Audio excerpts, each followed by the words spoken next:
Hello, my God. Wow. Hello and welcome to the HP podcast. I am Ben, and with me here today are just some magnificent looking men. One of them, for the audio listeners, was just stone cold up close to his camera when we came in, when we spawned in to get the gamer talk on, when we spawned into the show. Brandon, the most glorious ginger, how are you? I'm good, man. I'm good. Ready to talk games, and super glad to be on the video chat again this week, boys. Yes, sir. Yeah, it's startling actually having to see your face not in person. I said have. I mean, get to see your face, but good. not in person. Like, it's different. But you were telling us last week that like you barely leave your house. So do you see Brandon in person outside of the podcast? And follow-up question, if you don't, do you know if he's actually a real person? And we've had this discussion before about somebody else that we know. I don't know if you remember, Ben, but... Well, first of all, hello, Dave. Welcome to the show. Yeah. Good to have you. Hi. Yeah, I actually saw Brandon all day on Saturday. We went to a retro gaming show. But Dave, if you remember, merely 3 or 4 weeks ago, Brandon and I had been in the same room every Tuesday night speaking to you for 230-ish weeks straight. So I don't recall the time that existed before this show being live. So live on video. So True. I don't know what you're referring to. It kind of is a blur at this point. yeah, we make it work. We make things happen over here on the HP podcast. Dave, I heard that your week has been interesting. And I was wondering if you wanted to elaborate on that at all. Yeah, so I had a baby on Thursday. A baby? Well, I didn't have a baby, but my wife had a baby. You now own a baby, though. Yes, by power of deduction, I am part owner of said baby. Mm-hmm. So yeah, my wife was she was pregnant. Now she isn't. Is that weird? Is that weird for her? Yeah, the whole thing is weird now. Yeah. I think about, I do a lot of like, what was I doing this time last week? Oh, yeah. And I'm like, I was doing this, and this, but it was all so different. So yeah, a lot is different right now, but yeah. Congrats, Dave, on the new second owned woman. Thank you. Wow. Ed Casty. That feels good. So yeah, our baby girl, her name is Dahlia.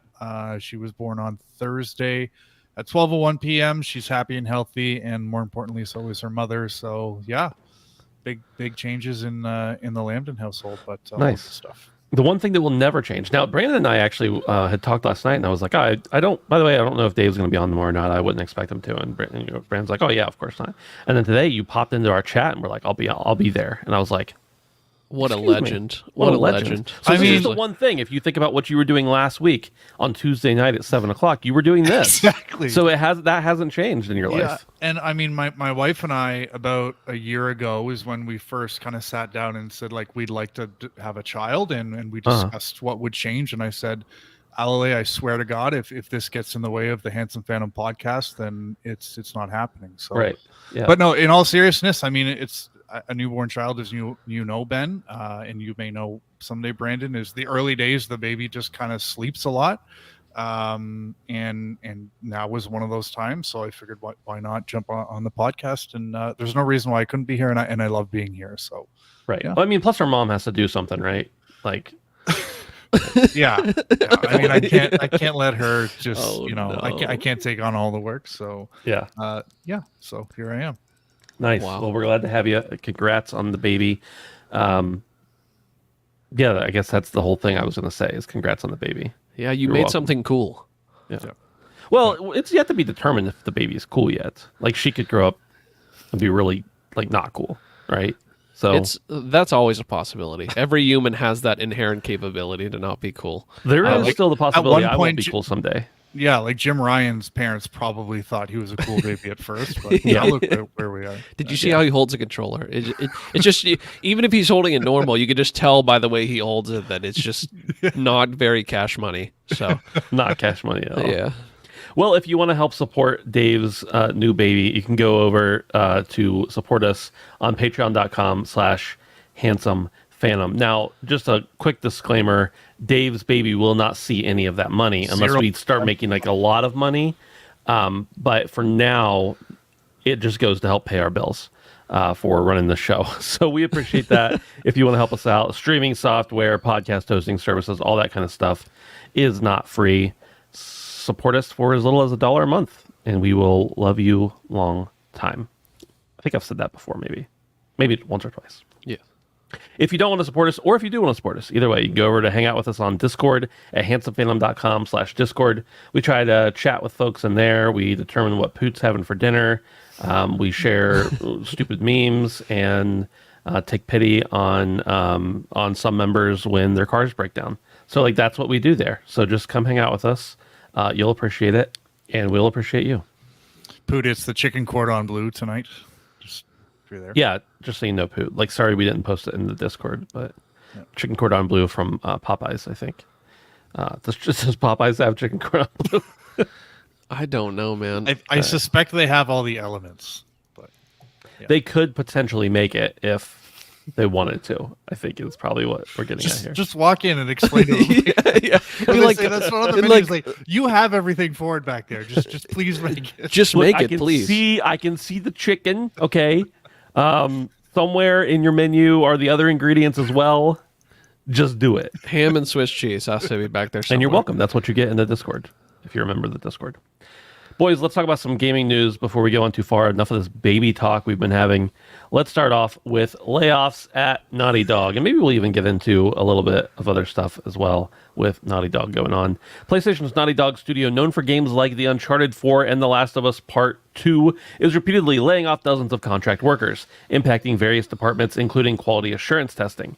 Approximately 25 developers are said to be affected, with no severance offered, and the layoffs will become official at the end of October. Despite the success of HBO's adaptation of The Last of Us, a multiplayer spinoff has faced development challenges, which we'll talk about. These layoffs follow the retirement of studio co-president Evan Wells and a leadership restructuring. Naughty Dog joins other major studios facing layoffs in the industry, which once again, we'll talk about that too. Dave, I wanted to throw it to you first. Naughty Dog potentially laying off a bunch of people, and we also know that recently, factions maybe took a little setback thanks to Big Bad Daddy Bungie. I had to string all that together in my head. Big Bad Daddy Bungie. I hadn't thought of that before just now. Coming in and saying maybe the game didn't have the legs that it needed. Anyway, what do you think? Naughty Dog is not a studio that we would commonly associate with having layoffs, but who's safe? Yeah, nobody, evidently, once we get through this show. And last week, I think we talked about quite a bit of layoffs as well. So no one is safe, especially in the video game industry. Well, there isn't a whole lot of job security. But, I think trying to kind of reflect and understand what's going on with this story, I think what exactly is happening with The Last of Us multiplayer or factions is really kind of what would determine what's actually going on. Keeping in mind, a lot of time with video games, again, they're treated as projects. So there's a lot of people working on them who are contract staff. And if we're talking about dozens, well, that could be 25 staff members who just came to the end of their contract. So this could be a whole lot of nothing. Let's just kind of keep that in mind. I don't think anything is wrong with Naughty Dog. We know that things are changing at the studio. And we know that, Neil Druckmann is working on an unannounced game. So for these developers, it could be a couple of things, such as, they are no longer needed on the multiplayer project, or, the unannounced game is further along than we actually may think. Or it could be, the doom and gloom stuff where there is actually a scaling back of things happening at Naughty Dog, which would obviously be the worst thing. But I think this is not really, there's not as much smoke there just yet with the story. But, if you want to kind of put a negative spin on it, it has been a long time since Sony has announced a first party game. So the fact that Naughty Dog, one of your pristine sort of developers, is letting people go is probably not something that bodes well for that concern going away. So I don't think the time is now to panic, but this is something to kind of keep an eye on. We'll be talking about something a little bit later in the show that might relate back to this, but I don't know. It's a weird one for sure. Brendan, your thoughts on layoffs at Naughty Dog, and also the idea of, could this be something to do with factions? I mean, Yeah. I don't know that we have any reason to think that necessarily, but we know that rumors are that it's not going that great. Yeah, that's kind of something that we've talked about before, and I do tend to mostly agree with what Dave's saying. I wouldn't put too much weight on this, but I do think it does hurt a little bit extra, kind of twisting the knife a little bit more based off of the current landscape that the industry is facing right now, even based off of what we've talked about in the past couple of weeks, and what we're going to talk about again today. I think that's kind of where the eyes are on the industry right now, because it seems to be pretty prevalent throughout the industry, all of these layoffs. So I think that this does spell more bad things for the factions. And I think, honestly, at some point, I said it back then, I'm going to say it again when we talked about it, but I honestly think they should just axe this already. It seems to be causing more problems than good. I mean, I feel like we would know more about it by now if it wasn't in grave danger, so to speak. So I don't know that I think that Naughty Dog is doing something incredibly wrong. We don't get an entire picture here. And I think that a lot of times I saw so many articles specifically about this just because it's Naughty Dog. It's one of the greats. And I think that we like to sensationalize this thing. And I'm not saying it's good. 25 developers is a decent amount of any workforce, and it's sad that they had to go, but Naughty Dog is doing okay. They just need to keep on chugging. They really should be telling us more information by now. That's kind of what is weird about all of this, is they've been kind of radio silent on so much that, I want to assume the worst, but I doubt that is the case. So It's definitely interesting because we expect for like the flagship studio to be sharing more, but really in relationship to other studios, they're not sharing that much less than anybody else. But on to my other point, did either of you guys play Last of Us Factions for part one, or before part one? I played it at PAX, but that's about all that I played. Okay, so I wasn't never really played interested Factions at all. Yeah. Matter of fact, I might have only ever seen gameplay of it one time. So my commentary on it is, you could take it with a grain of salt, but it doesn't seem to me, I don't know, like this got delayed from launching with the game to now being apparently delayed even further. And it doesn't seem to me like a multiplayer Last of Us would be that hard to put together. But I guess part of the idea is that they want it to be like, PlayStation's moving towards this more live service focus. So they want it to be there for a long time and make them lots of money. So I guess it kind of makes sense to some extent. I think they're probably caught in this pickle of they don't want a half-baked multiplayer expansion tied to a series that has incredible prestige. I mean, I get how that would be a difficult situation. I do understand that live service often is not done correctly, especially from studios that don't have that experience. We see that all the time. Games that come out with live service elements that probably shouldn't have them. Or somebody else should have stepped in to help them out with it. And I just think the Naughty Dog's name is too high up there. I think they understand where they sit and they want to put out a quality product and aren't really settling for anything less, as it seems. So. Yeah. And in the chat, we got a couple people saying about how great Factions 1 was. And I definitely have no doubt about that. It just seems to me to be interesting that whatever the new version of it is, if that's truly what they're working on, which it seems like it is, that it's taking so long. And I guess my real question to Factions 1 being beloved is that if Factions 1 came out in 2023, would it receive the same praise? Because that's really what they're kind of working against, is it's like you could just put out something that's similar and update it slightly. But I think that is really the sticking point, is that they want it to be something that is worthy of being tacked on to this really good game. So, yeah, that's a good point for sure.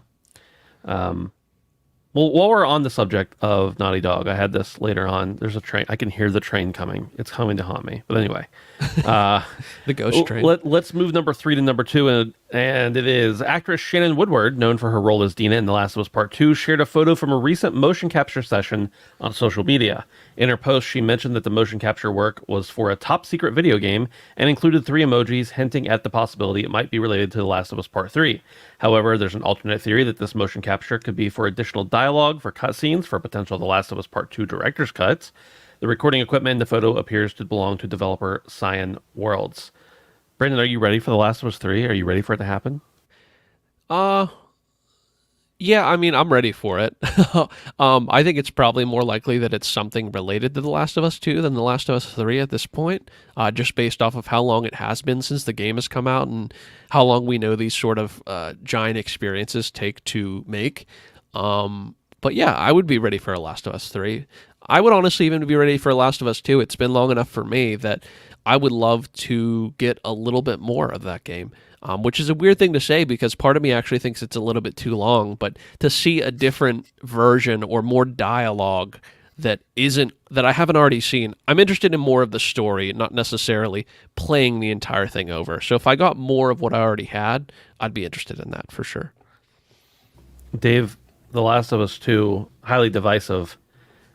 First of all, the game itself is highly divisive. Second of all, it was highly divisive to make a Last of Us 2 because The Last of Us 1, according to many people, including me, didn't need a sequel. But they made it, and now we've got Last of Us 2, and we've kind of got, like, at this point, it's like, well, I don't know, we should have had a Last of Us 2, but now we need a Last of Us 3 to round it out. Hopefully they'll be done with it after that. But anyway, your thoughts on Last of Us 2. Could this be motion capture for it? Or could it literally just be any other game that Shannon Woodward happens to be involved with?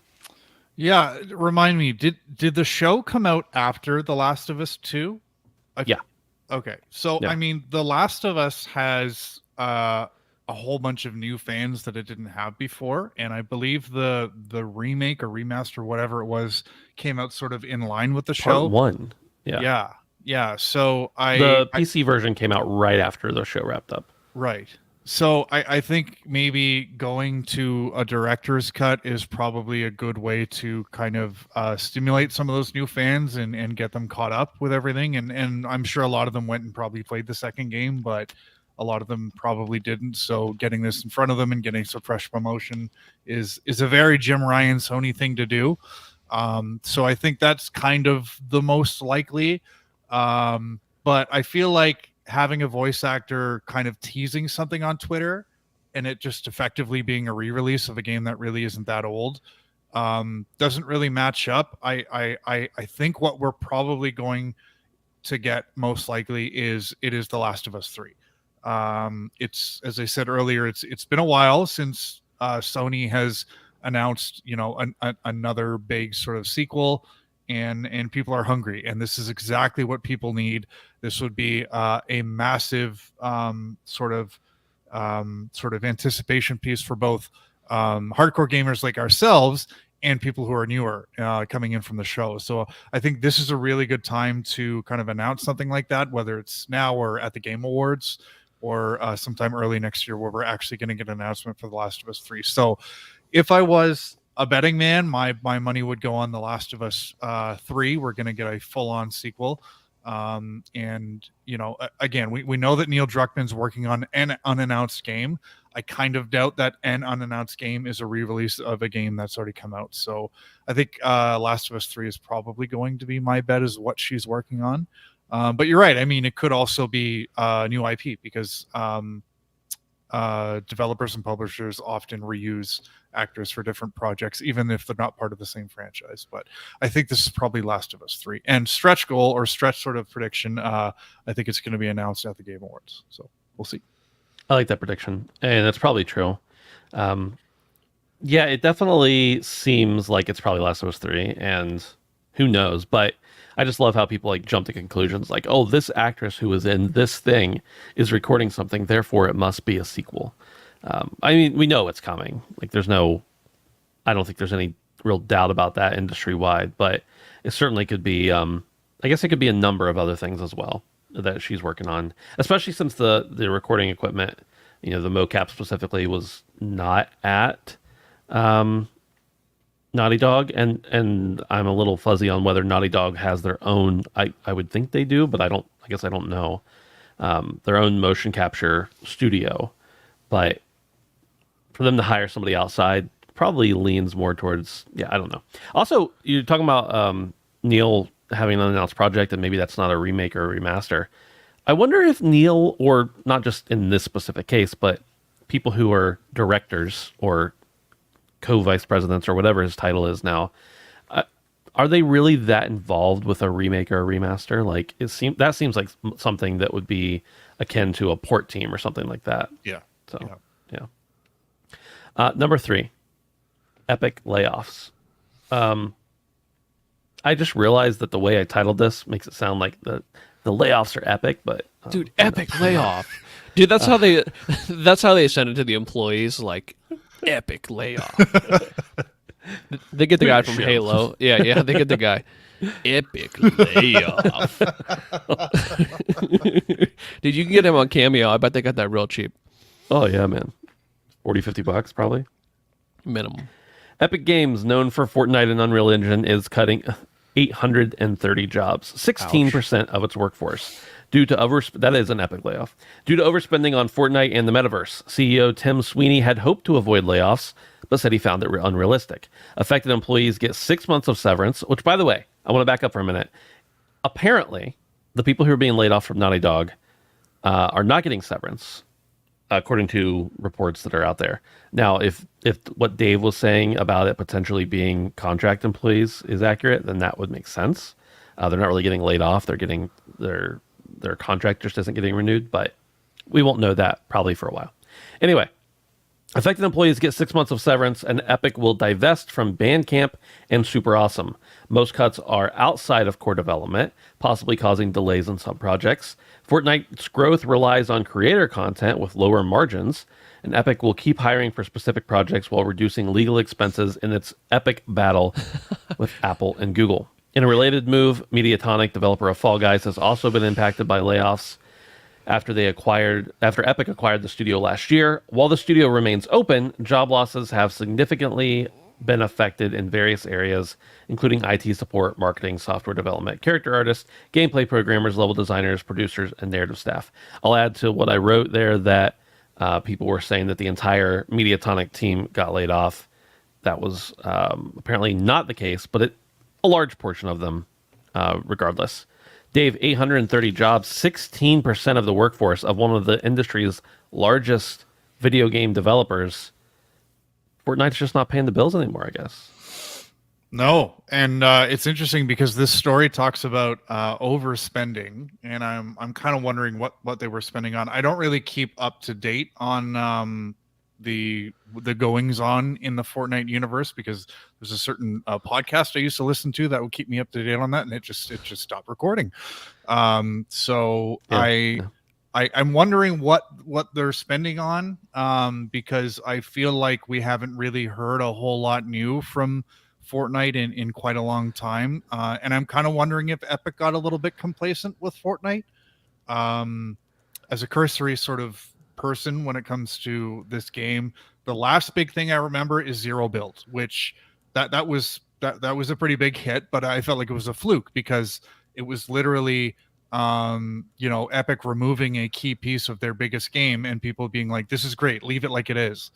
But I think that didn't really have the legs that Epic would have wanted. So I don't know. The thing with Epic and kind of looking at their gamers and their customers is I suspect the majority of people who played this game for a long time were Zoomers. And as a developer, you have to really work to keep a captive audience for a long time, and you kind of have to evolve with your fan base. And I don't know that Fortnite's really done that.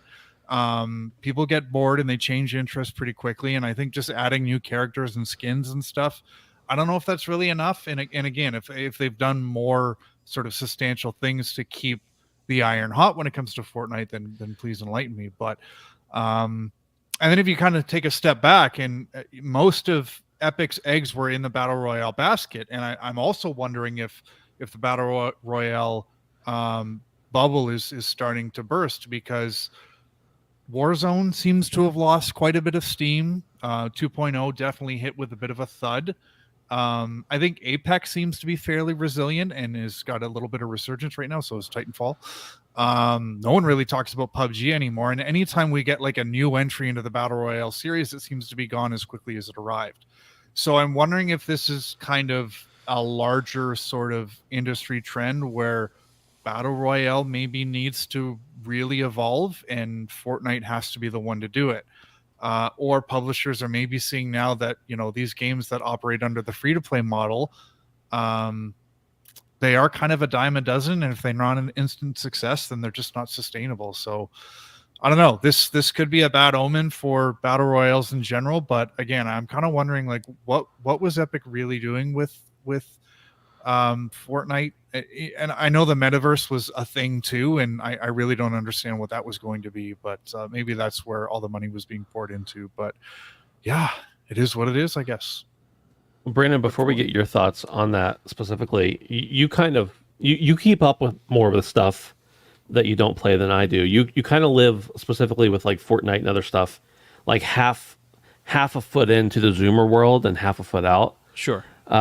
Anyway, I mean, I think Dave's right. I know that, you know, they switched everything over to Unreal 5, Right, and then they made no build, and there's been some like pretty interesting stuff happening with like the creator made worlds, where of course Epic is receiving, I don't know what, 10% less of the money that's spent in those. But Right. what is Fortnite like? Has it evolved lately? Honestly, I've been a little bit out of touch with it. I would say a large portion of their money is probably being sunk into IP. That's something that Fortnite has always had, is large crossovers. Every single season there seems to be a new intellectual property that is not owned by them in their game. And I would imagine that that ends up being mighty expensive, depending on the property. So, you know, I guess that's something you could probably only keep up with for so long. In addition to that, I would assume that the whole Apple battle was mighty costly as well. And with the whole Unity debacle happening recently, it really makes you wonder if something's going to start to happen with their thing. You know, we've talked about how Unreal Engine is an affordable or free option for developers, and who knows with this sort of news how long that's going to stick around. So I tend to agree with what Dave's saying. I think that we have kind of reached a steady plateau on the BR genre. I feel like the only reason that Apex has been able to remain mostly dominant in its role is because it has a healthy competitive scene that really draws in a lot of people. But yeah, I'd imagine it's a combination of a lot of things. I think we are generally seeing a plateau, whether that be with Fortnite or with BRs in general. I think they're both kind of evening out. And so I think when the bills keep pouring in and the numbers keep not going up, as a company, what do? You try and mitigate loss. That's what you do. And that's exactly what this looks like to me. So a truly astronomical amount of jobs by any standard makes the Naughty Dog thing almost seem non-existent by this standard. But yeah, whether or not it's contract or not, it's still a hard thing to swallow. This has definitely been the biggest one we've seen so far. And, you know, I guess it makes sense. One of the biggest companies out there. But yeah, I would imagine it is just continually trying to pump the numbers as they did in the past. But when engagement starts to slow, you gotta cut back spending, and I think that's exactly what this is a move to cut back spending. So I was about to say, and then I looked in chat and saw Ed had said it as well. The Epic Games Store has to be a massive money pit if Fortnite and Unreal Engine isn't paying those bills. And yeah, he's definitely right. I mean, Fortnite obviously is still strong, but maybe not as strong as it used to be. And of course, the collaborations, everything else is costing them some money. The Unreal Engine, like they're being so, I would say generous, and that probably is the right word, but you know, it's a corporation, so I don't want to pretend like a corporation's being generous. But what do they pay? Like every week I get on Epic Games Store just to redeem a free game. And I know a couple years ago we saw a leak where a lot of those games, the prices for them were revealed. And I don't remember those numbers specifically, and I'm too lazy to look them up right now. But they were spending a lot of money getting those. And granted, the titles that are coming out all the time aren't always as high profile as those early ones to get people signed up for the service were. But I don't know, Dave, do you think like are they just spending too much elsewhere too? Like is it not just a matter of decline in revenues, but also like they're just pumping money into the wrong stuff, it seems. Yeah, and again, I'll just come back to the complacency thing. Like, as popular as your thing is at X point in time, like you need to be planning for the future and assume that people are going to stop playing at some point unless you give them something truly engaging to kind of keep their interest. And as Brandon said, like having John Wick in your game and Spider-Man and Star Wars costs a lot of money, but at some point it gets a little stale. Unreal Engine 5, sure, the first couple minutes that you jump into the game when it has a new engine and it's slightly better looking is cool, but you are playing the same game, and that sets in fairly quickly. So something has to be kind of generating revenue for you to maintain those IPs and get Unreal Engine 5 working. And I don't know, you got to be a little bit more creative with what you're doing and iterative and find ways to keep people interested, because it just appears that hasn't happened with Fortnite. And let's not get it twisted. I mean, Fortnite is still an incredibly popular game, and there are millions of people are going to play that game. But just when it starts to decline slightly, that really hurts Epic, because it's costing a lot of money to run that thing, and it's just starting to shrink. So yeah. And also just something to keep in mind is that like as far as BRs go and as far as like large multiplayer experiences, they have been at the top or close to the top for a long time. And so they are kind of really towing this line that almost never has been towed to the extent that they have for so long. So I mean, of course, they're going to have to adapt, whether that be through gameplay or through, objective or through goals. And yeah, this is just what this is. It's sad to see that people are losing jobs over it, but this was bound to happen at some point. I don't think this means Fortnite is going away or that it's lesser of a product. I just think at some point people do get fatigued with games, even if there is iteration. And for them to have been on top for as long or close to the top as they have is a crowning achievement by all standards, as far as I'm concerned. So, yeah, you have to imagine when everything started blowing up, they also pulled in like a lot more people than they needed long term to sustain it, right. Which sucks that they couldn't find something else for them. But at the same time, like you can't just keep people on because you want them to have a job. Right. That's good if you can find something else for them to do, but it's not always practical for the bottom line, especially for a massive corporation like that. I wanted to share a story with you guys about Fortnite real quick, kind of about Fortnite. This summer I was visiting some family, and some other family of ours that I don't see that often came up, and it's my cousin and her husband, and their son is somewhere between 9 and 13 and somewhere in there. Like, I don't know, I get a little, and I haven't seen him. I've seen his parents since, but I haven't seen him in a few years, long enough ago that he wouldn't remember me. And his mom told me he was excited to talk to me because I knew about video games. So I was like, hey, you want to talk about video games? And he's like, yeah, I heard you like video games. I'm like, yeah. He's like, cool. Are you like a streamer? And I was like, well, I stream sometimes, but I'm not a streamer. Like, that's not my main thing I do. And he's like, oh, what's your KD? And I was like, what do you mean? He's like, in which game? I was like, yeah. I was like, I don't really play Fortnite on stream. Like I've played it a couple times, but on stream, but I used to play it a lot, but I don't remember what my KD was, and it probably wasn't good. He's like, what do you mean you don't play Fortnite on stream? I was like, what do you mean? What do I mean I don't play Fortnite? He's like, you said you stream sometimes. I thought you played Fortnite. I'm like, no, I play other games. And he's like, why? He goes, why? I'm like, what do you mean why? Like, he's flaming you, bro. So he's got his Switch, and I'm like, yeah. what do you got on there? And he's like, oh, Fortnite. I was like, oh, do you play it just on the Switch, or do you play it elsewhere too? He's like, oh, I play on my Xbox too. I'm like, oh, cool. Well, so we talked about Fortnite for a little while, and I was like, so what do you play when you're not playing Fortnite? Like, if you went somewhere and you had your Switch, you're in the car and you don't have Wi-Fi. And he's like, what? I was like, do you play games that aren't Fortnite? Like, if you don't have internet connection? He goes, I can't remember the last time I didn't have internet connection. And I was like, I am ancient. I am 9,000 years old right now. So that's the Oh, dude, this is why layoffs are happening at Sony right now. Those statements are the reason that it's happening, bro. I told him, I'm like, Single player games are this was dead. the thing that really put the nail in the coffin.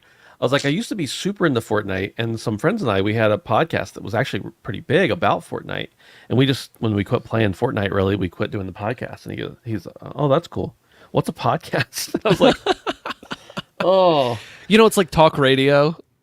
I mean, that's basically, I tried to explain it to him. And he's like, What's I don't know. What's He's like, I don't. Well, I didn't say talk radio, but I was like, What's a radio? Yeah. People get together and talk, and he's like, Yeah. Smack him with a newspaper. Yeah. Number 4. Dave alluded to this earlier, a little bit, kind of. He just said the man's name. PlayStation boss Jim Ryan will retire in March after nearly 30 years at Sony.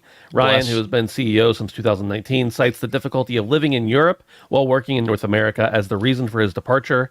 Hiroki Totaki, I'm sorry, will become Sony Interactive Entertainment's chairman in October and interim CEO in April. Sony CEO Yoshida thanks Ryan and emphasizes the importance of finding his successor. Guys, I see both of you, high kicking and doing fist pumps and stuff. Dave, let's start with you. Jim Ryan, not going to be at Sony, certainly not going to be in charge of PlayStation any longer. Why is that? Why are you rejoicing? Because I don't like what Sony's been like under Jim Ryan, and I'm wondering if this was the plan all along, where Jim Ryan was a stopgap. I wonder if internally Sony knew, like, you know what, you're going to come in here, kind of just hold the line for a few years, and then we're going to get someone else in sort of long term. Or even if he knew deep down, like, I'm not going to be doing this very long. And maybe his strategy was just like, I just don't want to screw things up. And that would have kind of explained what we've seen from Sony over the past 4 years. Because his like low risk, high percentage approach to managing IP and stuff has just, in my opinion, been really damaging for the brand. Because it's, we're seeing games be remastered and remade that really don't need to be remade, and we're seeing a lot of diversification, moving IP over to other mediums or other platforms, which is good. I mean, it exposes the brand to different people who maybe weren't into gaming and now they are. So I understand from a business perspective all that, but from my perspective, it's just not that interesting. I want to see the next Uncharted. I want to see I want to see Resistance come back. I want to see Sony take some risks, and they just haven't in the past 4 years. And I wish Jim Ryan all the best. He doesn't have to pretend he's a gamer anymore. He can go back to golfing and hanging out on yachts or whatever he does. But I really have high hopes for Totoki to come in and kind of bring Sony back to form and start taking some risks and trying out some new things. And there's lots of cool things that have kind of emerged in terms of new VR hardware and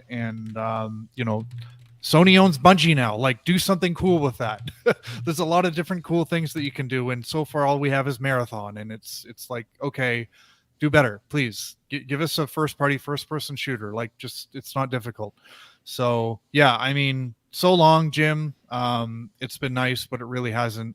And I'm really hoping, and I hope I don't get disappointed that Sony is going to start to revert back to their older ways. So that's why I'm happy. That's all. Dave, I have a video, as you know, but for everyone else on this channel, I don't know, I put it up 6 or 8 months ago, called "I Miss the Old PlayStation," and it's very much about what you're talking about. That, I miss the old PlayStation that did goofy things and took risks. And I didn't specifically mention Jim Ryan, although, that definitely started to change a little bit. Maybe at the end of the Layden era, but definitely in the Jim Ryan era. It's not the fun, goofy Sony anymore, PlayStation anymore. It's the new, very business. What? That video, Yeah. you reminded me of somebody I completely forgot about in that video, and I can't remember his name, but it was the funny business guy. He was the marketing guy. Shuhei? Sorry? Shuhei? No. He was a white guy. He was an American guy. We're We're not going to remember his Kevin Butler. Kevin Butler, yes. Yeah. And that was like I don't know. Yeah. It's just in my eyes, that was like the golden age of Sony. And Yeah. I really like that video. So, Brandon, I'm going to ask you a question that's really meant for Dave, but in an effort to get you in here on this conversation too. Does it matter to the stakeholders and anyone else, I guess, that Sony is not as, or PlayStation is not as fun anymore when they're putting up record numbers under Jim Ryan? Does that matter? Yeah, that's actually exactly what I wanted to bring up. And I wasn't like drop kicking or like celebrating necessarily. I mean, I don't think I'm not celebrating Jim's departure. Did you say you were drop kicking Jim Ryan? Yeah, I did. Just checking. I'm not necessarily celebrating. It was more of a bless him as he moves on. And to answer your question, I mean, even though I agree with everything you both have said, it would be much nicer to have a more fun Sony. I mean, stock prices have almost 4x since he's been in CEO position since 2011. So, yeah, I don't know. Is that I guess thanks to anything he's done, he's just kind of kept things going. Like and stockholders have to know that. Like maybe they don't look in that deep, but I don't know. And I'm not saying it's all on his back. That's not what I'm saying. Obviously, there's a lot involved, but as the head of an organization, I mean, you do represent it as a whole. And regardless of how fun or not it is, I feel like that kind of is something to take note of. So I do agree with you guys generally. I think that Jim might not have been the perfect fit, but financially and fiscally, I feel like he was a decent fit for Sony. Maybe not the best fit, but congrats to him for finally being able to just kind of move on, relax. I do hope the best for Sony. I will agree that some of the decisions they've made have been questionable as far as I'm concerned. And yeah, hopefully this means new things, because it seems like they're really risk adverse, almost to a fault, it seems sometimes, and I would like to see them take more risks. Now, I know that's a very difficult thing to say for someone who is the head of a company, is take on more risk, but I feel like Sony does shine sometimes, and some companies do shine when they take the risks. So, yeah, we'll see, man. And to my knowledge, this new CEO has like a probation period almost. I guess this is pretty common for CEOs, just to see how the fit is. So I guess there won't be any sort of changes immediately, I would assume. But yeah, maybe... so Jim Ryan's staying on until March, and during that time and also after that, Totoki is coming in and taking on the CEO role. But they're calling him interim, which sometimes in corporations means that they're probably going to be the next guy. Right. And sometimes it means literally that they're an interim until they find somebody else. But he's at Sony as, I think, CFO. I didn't write it down, so I can't verify that for sure. But he's already technically a higher position at Sony. Now going down to CEO of PlayStation would be pretty cool. But is it career advancement? Not necessarily. So it's like lateral. Yeah, it really kind of is lateral. So whether or not he wants to stay on and do that, I don't know. Whether or not he's a good fit, we'll find out. And of course, the company and the stockholders will evaluate. But interesting times ahead. Hopefully, they get some young, 26-year-old Zoomer in there, can spice things up a little bit. Yeah, that'll bring back Kevin sure. Butler. Or Kevin Butler's son by this point, honestly. And Kevin Bacon. In the chat, we got Radix saying Eric Lampel, current head of marketing, is my guess' successor. I could see Eric Lampel doing it, but also his personality is much more in the marketing area, in my opinion. He's a smart guy, but yeah, it'll be interesting. They've got a lot of people there who could do it. And you need a figurehead, in my opinion, that is going to be able to relate to gamers when they're asking them to buy their stuff. And Eric Lampel definitely could do that. But is that what Sony, Japan wants? It's hard to tell. Could Herman Holst be a dark That's horse? another one that's being floated for sure. Yeah. Herman Holst. That would be a fast move up from him, from head of a studio to head of a division to CEO. But he's well liked. I think he's kind of dry, but he's not characterless, which I think is something that many of us, probably including myself, have said about Jim Ryan for sure. So, Dude, I saw some brain dead people talking about Sean Layden, and I was like, that. he's gone. I know. They're like, they could bring him back. I mean, I really like Sean Layden, and I think I like he Sean brought too. a lot of good things. Yeah, but I like his Sean, time is but- gone now. Like he's said too much since he left Yeah. to engender bad will against him, I think. And also the way they're moving right now, I don't think like they're looking at all blockbuster stuff, and he's like, let's bring the 20-hour games that cost 80 million and stop spending 300 million on 20-hour games. So Yeah. Would you say they're moving different now? so they're moving a little different. Moving on. Moving different. Number 5, SAG-AFTRA's negotiations with gaming industry employers for the interactive media agreement have ended without reaching an agreement. The current agreement will remain in effect while final efforts are made to reach a deal. SAG-AFTRA recently authorized a strike with an overwhelming majority of members voting in favor. I think it was like 98 point something. Damn. We talked about that last week. The strike could affect major companies like Activision, Electronic Arts, and WB Games. This comes after the Writers Guild of America strike recently ended with a tentative agreement reached. SAG-AFTRA's previous strike against gaming companies in 2016-2017 lasted 183 days. That's one we forget about. It did affect things, but it wasn't in the limelight near as much. But Brandon, Yeah. just because they haven't reached a deal, I've been on both end of union contract negotiations. Just because they haven't reached a negotiation yet, a place, most of the time, people wait till the very last minute before they agree on something or say no, we're not agreeing on it. But yeah, just want your thoughts on the SAG-AFTRA negotiations. No, this is interesting stuff. We kind of talked about this a little bit. I'm hoping they come to some sort of compromise. But with all of this layoff news coming by, it really makes you consider something like this being so important in general to kind of unionize and stand up for your rights as an employee, whether that be SAG or otherwise. I'm kind of hoping other divisions of gaming kind of take a look at this and kind of see what's going on. And, if the layoffs recently have told us anything, it's that almost nobody is safe. QA, what I would assume as a non-game developer as being one of the more important divisions of your game department, kind of getting let go. It really does make you wonder. But as I said last week, this is good for everybody except for the corporations, which is good for everybody.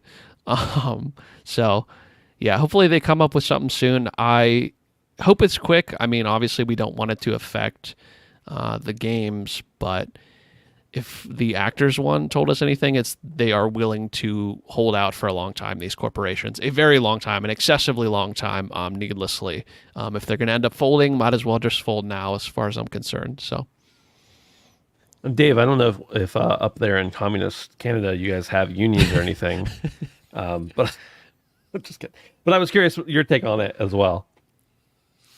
I mean, it's a tricky situation, and I think workers kind of need to stand up for themselves, and there are scary things on the horizon that they need to put safeguards in place for them. So, I generally don't really care for unions. I think unions were made to protect workers in from adverse work environments, i.e., production and stuff like that. In the Henry Ford days, and they've kind of been extended out to areas where I think they aren't really needed. But I do understand some of the things that are coming, and I'm all for workers coming together to protect themselves against sort of predatory practices. So, short-term pain for long-term gain, because if it is disadvantageous for, I don't even know if that's a word, for people to kind of make these games, then ultimately the quality of the product is going to go down long term. So might delay a couple of the games that we have upcoming, or maybe haven't even been announced yet. and that sucks. But long term, this is worth it. It's kind of like road construction. Just kind of deal with it for a little while, but you're going to, as a consumer, be happy it happened in the long run. So I'll see what happens. Hopefully, it's not 183 days. My money would be that it isn't, just because of the financial situation that a lot of people are in right now. Like, it's striking is expensive for businesses and workers. So I don't think it's going to last that long, but I'm sure we'll kind of talk about it as it progresses.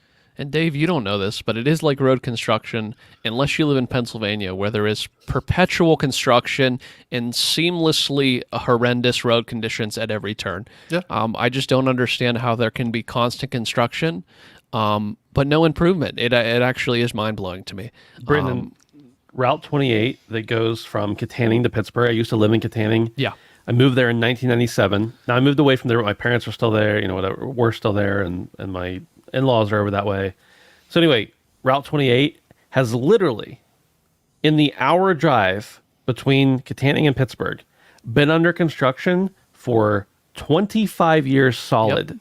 Yep. One part of it or another. People in the chat, just talk amongst yourselves while it's Ben and insane. Brandon are complaining. No, about you those. brought this up. You brought this upon yourself, Dave. Dude, I got to bitch a little bit too. There is no future. It's bad, dude. To hope for here. It's bad. I don't know if it's like this in other. Don't bring up roadworks on the HP podcast. I don't know if it's like this in other places, but I see there's road construction at my work. I have a 30-minute lunch break. I go to leave and I'm like, all right, I'm going to go on the back road to skip the construction.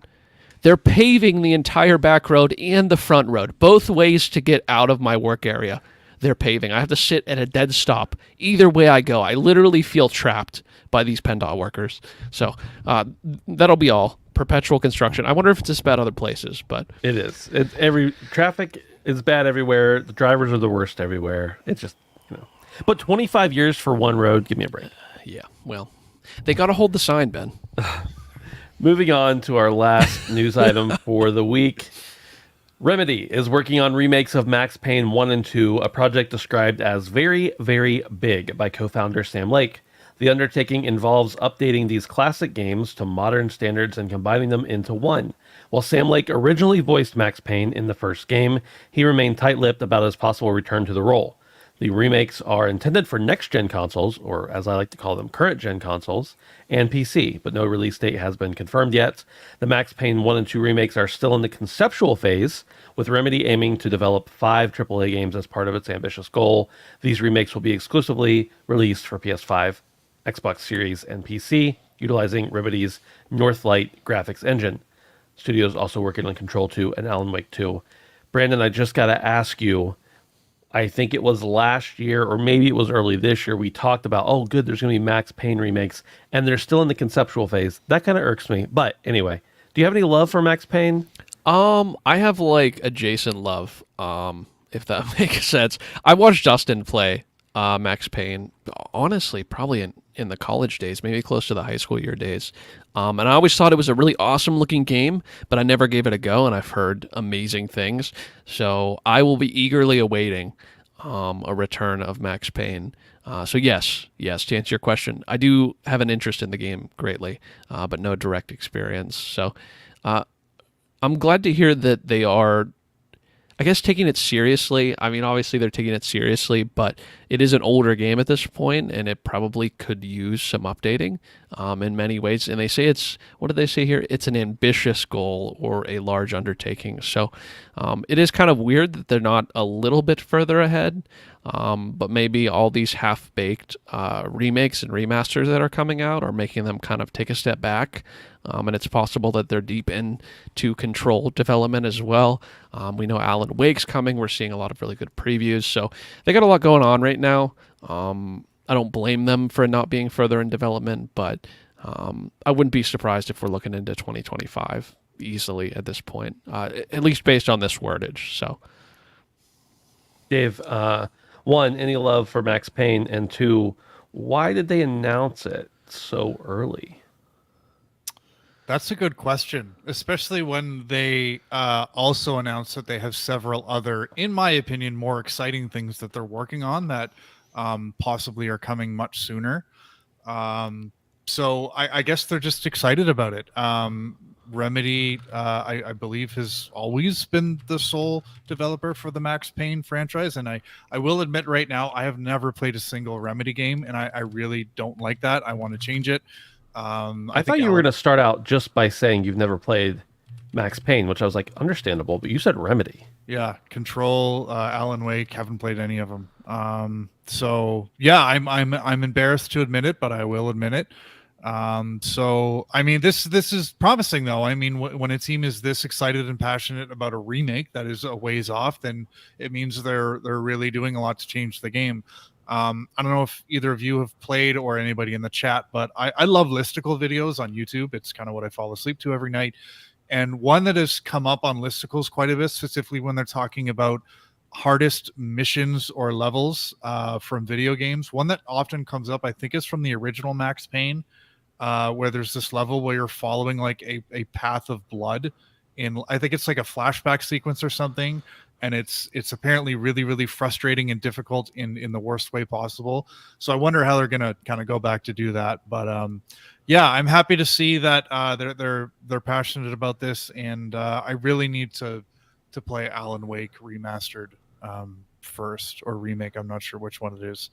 Yeah, the Alan Wake remaster came out either last year or year before. Yeah, and then Alan Wake 2 is coming out here in a couple my years, plan, and I think it was a weeks. PS Plus game recently. I think you're right. Yeah. Yeah, and I missed out on that, but in any case, that's where I'm going to break my Remedy cherry, or pop my Remedy cherry. But yeah, don't break it. Just pop it if you need to, but don't break it. Oh my goodness. Lord Almighty, help us. Let's talk about what we've been playing. Dave, I think you have the shortest list. We'll talk with you first. Yeah, Dad Sim 2023. It's a banger. Lots of poop, not a lot of sleep. Yeah, I haven't played anything. I played some Monster Hunter now. I am unhappy to report that Joseph Brant Hospital in Burlington, Ontario is not a great place to play Monster Hunter now. What? There's just not much going on.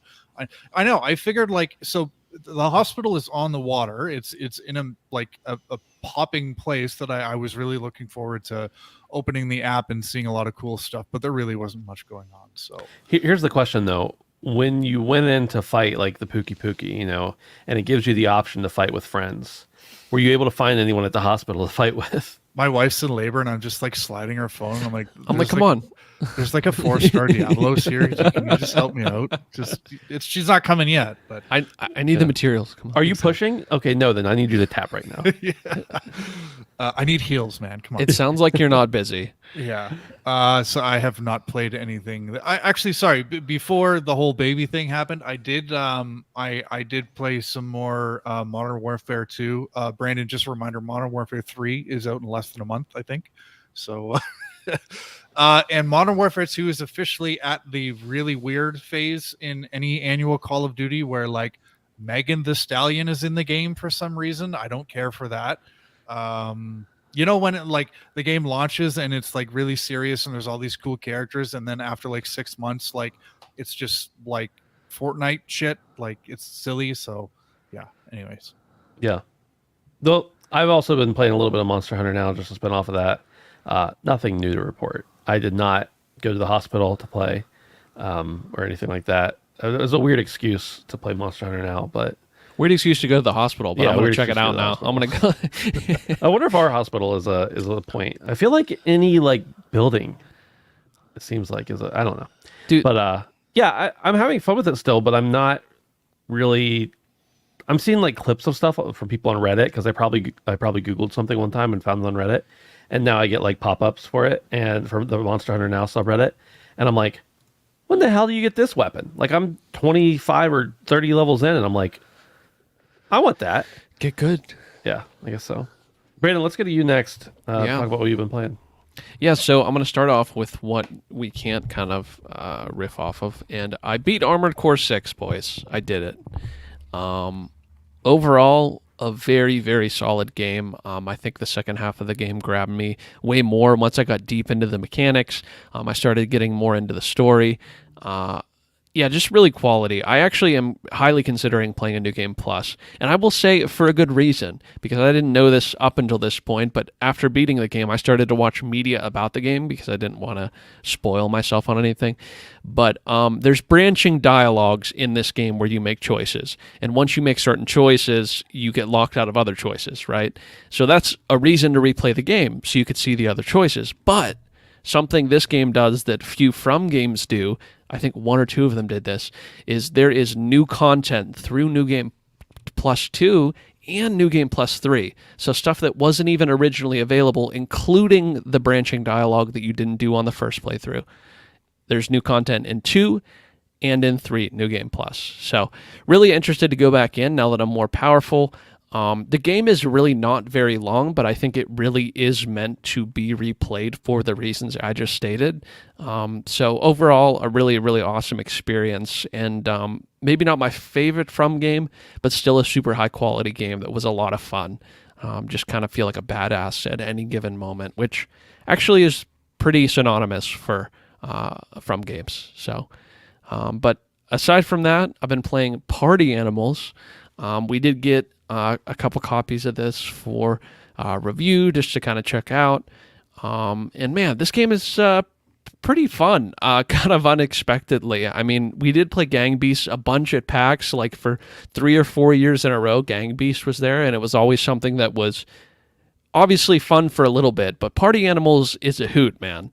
Running around as these little tiny cute creatures, and that's kind of what Gang Beast doesn't have. The characters aren't like super cute, but when I just absolutely pummel my best friend with a fucking frying pan in the side of the head into freezing cold water, or like pick him up with both arms and throw him into a wind turbine or like off the side of a submarine. Yeah, it's super fun. Would highly recommend it. It is on Game Pass. We played, well, I think Ben played a little bit more than me, but probably played for a good 4 or 5 hours minimum, and really, really enjoyed the time I had with it. I do think I'll go back, and my fiance seems to like it quite a bit, so I think we'll be trying that out some more. So seems to be a game that is good for the whole family, and something that somebody who maybe isn't super into video games could potentially pick up and have a lot of fun with too. So what were your thoughts, Ben? It seemed like you enjoyed yourself too. Yeah, I had a lot of fun with it, and I have played a good bit more. To clarify, it is on Game Pass, but it's only on console Game Pass. The version we got, the codes we got were for Steam, but it is fully cross-play. So if you are on Steam or you buy it on the Xbox app or you're on Series console or whatever, through Game Pass or purchase or whatever, you can still play together, which is a must for me for these kind of games, for party games, and it's a must for games that are going to be like, well, party games for lack of a better word, I guess, like games that you need a lot of people to be playing to have the lobbies full and be fun, because eventually, after the first couple months, people are going to fall off a little bit. But if you're a streamer or something and you want to play with your community, having people not have to wonder like what version you have and all that kind of stuff, I think it's really important. But no, I'm really enjoying it. I have played a few hours more than you for sure, with our buddy Justin. I offered a code to Dave, but he said he was busy or something so far. So don't know about that yet. But it's just like you said, it's so much fun. Just like the animals run so goofy. You just pummel each other. I am getting a little frustrated at times with the physics of it all because I don't always understand it. Like sometimes I can pick somebody up and chuck them many feet away from me, and other times I pick them up and I try to throw them and they land right in front of me, right, and then wake up and beat me to death. So I don't really always understand exactly what I'm still having fun with it. My favorites are the one where you fight on the ice that breaks apart and whoever's last on the ice wins. I really like the hockey one. All the sports ones, actually. I like the hockey one with the giant puck, which they call a hockey in the game. The football one's pretty good. The football one where you're the uphill football, and then there's a soccer one actually as well. I don't know if you've played that one. That's very similar. So I really like those. Those are team based. Otherwise, it's 2 people to a team. A lot of bridges you got to stay on, and there's some more objective based ones where you got to like carry these gumdrops to a conveyor belt that you open up and people can follow. There's just so many different modes. But it's a lot of fun.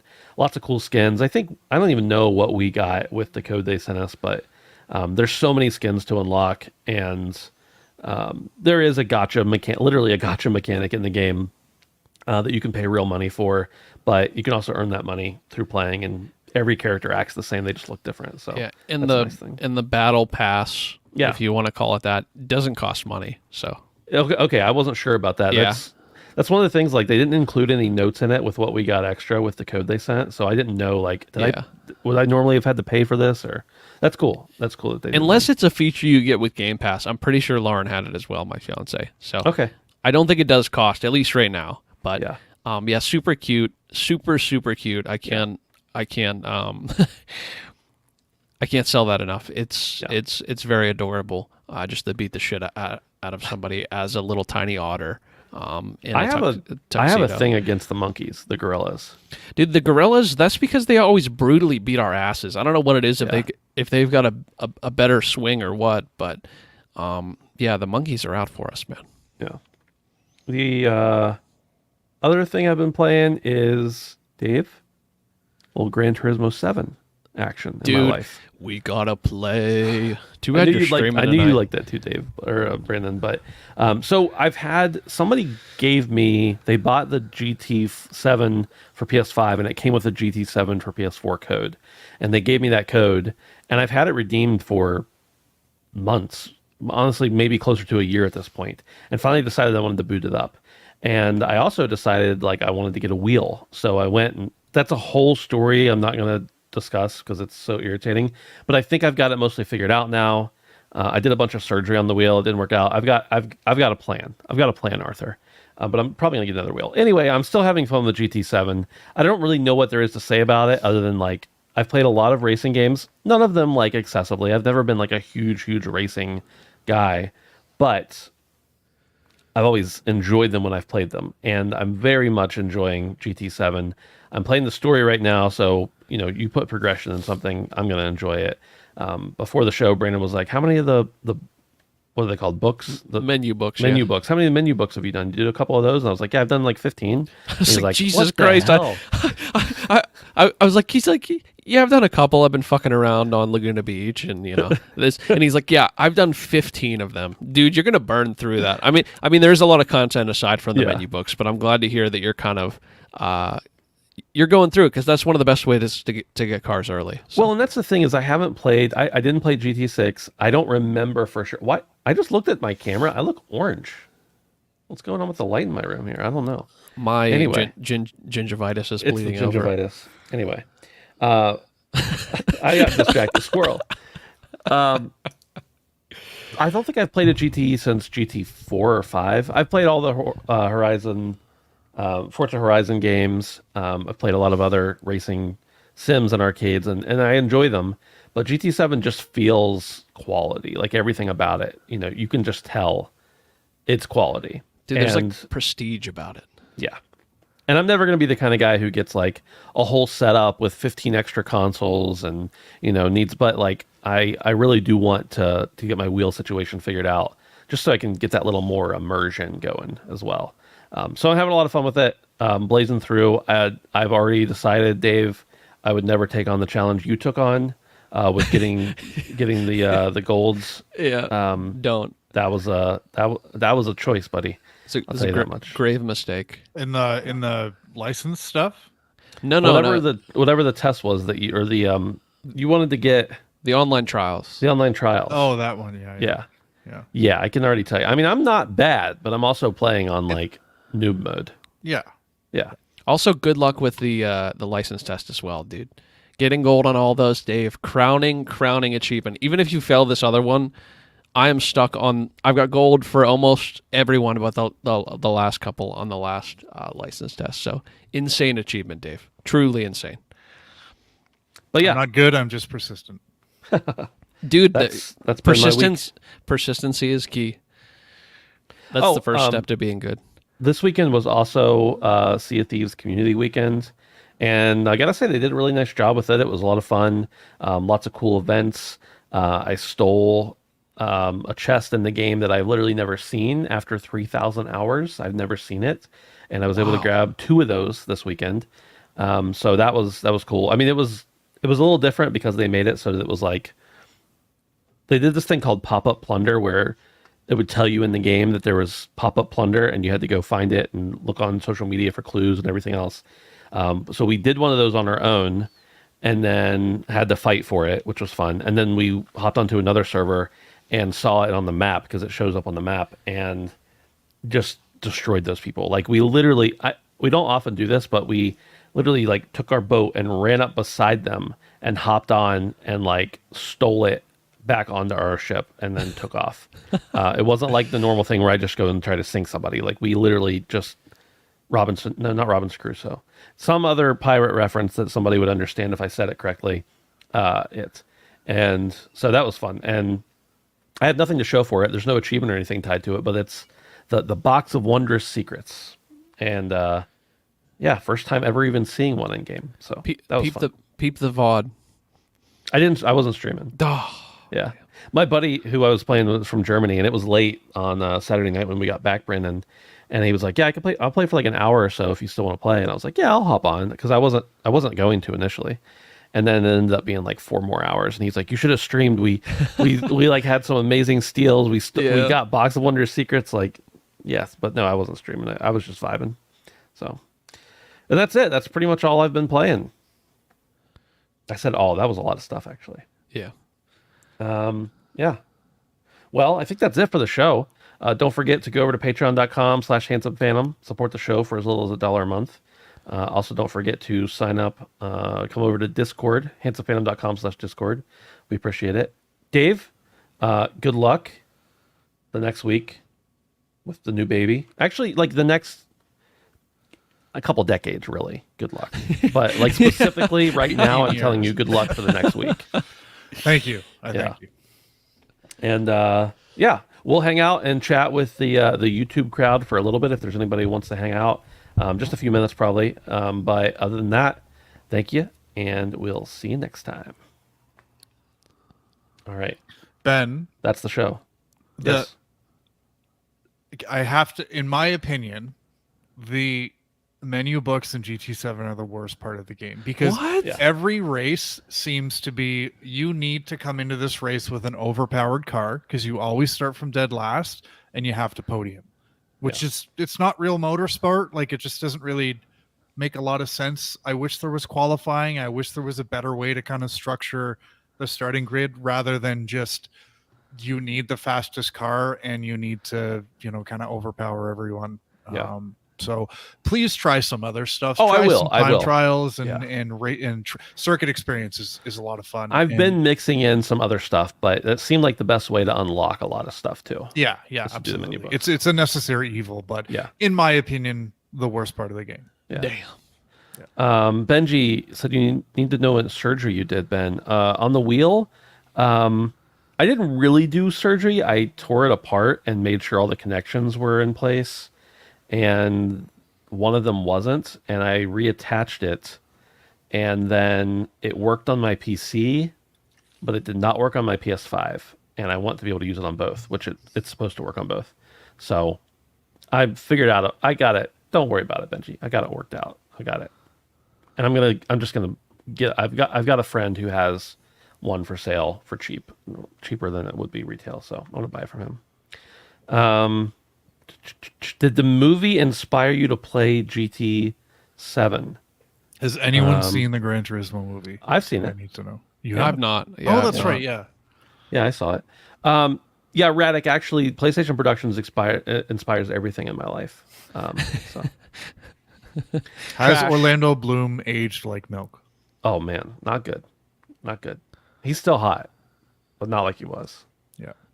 Trash, who is a Sea of Thieves buddy of mine, says you can put it in your logbook, which means literally nothing in the scheme of things. Literally nothing. The black tar poop is jarring, isn't it?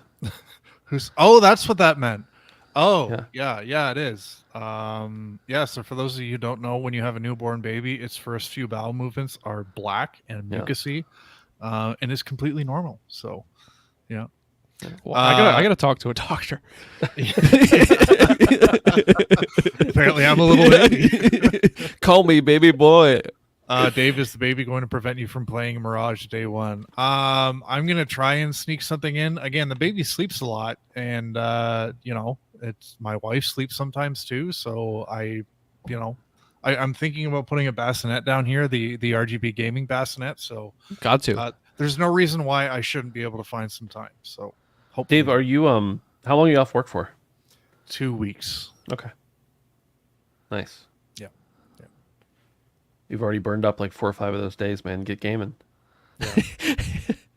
Obviously, not every baby is the same, duh. But that's the most obvious statement ever. But I think I've shared this before. When my first was first born, he would sleep all day, and I would just like set him on my chest, and he'd fall asleep. And I played an MMO called Wizardry on my laptop with my brother-in-law, who was staying with us for a little while.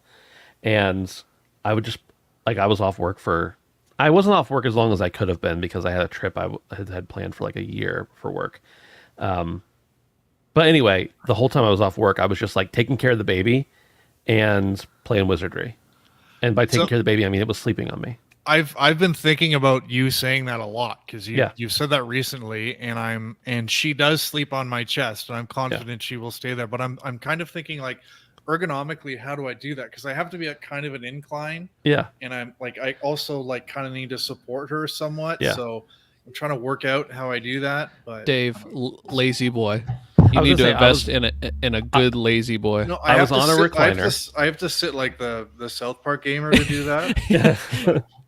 I was in a recliner with the laptop like up closer to my knees, and I'd just like reach around the baby. Well, that sounded weird. I would reach around the baby and type. Christ. But then my second kid, like that was not a possibility. He did not just want to sit still and sleep all the time. So yeah, it's a little different. Dude, get her used to gaming noises like opening up cans of G Fuel every hour on the hour. Unironically, the Valeri pillow. What is that? It's like a pillow that how like you have the neck pillows for traveling. It's like that, but for your waist, and they make like XXX large ones. So we have like 3 of those. Yeah, probably for like maternity type stuff, right? For nursing, yeah. Yeah, you could do that. Try it. All right, we're gonna play around with some things. It's funny because those Valeri pillows, like they hit the gamer market, and they cost like 8 times as much as a nursing pillow does. So just buy a nursing pillow. It's about that time. I did like the suggestion of just playing along. Yeah, like pretend that you're doing Radek it, said that earlier. Yeah, that was phenomenal. Yeah. All right, boys. Oh, we got to come up with a title for the show. I think gingivitis was a suggestion. Or we said nobody's safe a lot. Nobody's safe. I like that. That's good. Nobody's safe. How do you spell nobody's? NOBODY apostrophe S. Is it apostrophe S or is it IES? Nobody is safe. Nobody is safe. We'll just simplify it. NOBUDDY. Nobody. Or it could be epic layoffs. That's another thing that we said. Epic layoffs. That's too. That's low hanging fruit. Yeah, for sure. It's too low. Yeah. All right, chat. Appreciate it. Thanks for hanging out. We appreciate you, and we'll be here again next Tuesday, 7 p.m. Eastern, or at least I will be. Hopefully, everybody else will be.